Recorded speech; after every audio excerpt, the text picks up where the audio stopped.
Hi, I'm Frank. I'm a fire extinguisher first aid safety technician for Preventive Fire. One of the items I wanted to go over with you today is the Biohazard Grab Kit. This kit needs to be on any first aid kit in a work environment. This is an OSHA compliant requirement. This kit has to be in, around, or on top of a first aid kit. This is a biohazard kit. If somebody were to go down in the workplace and there's bodily fluid, the person that's responding to them needs to be protected.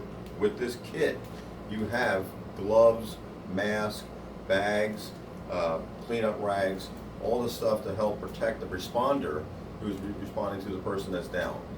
And I can tell you, just from firsthand experience, one of my customers, they had an OSHA inspection.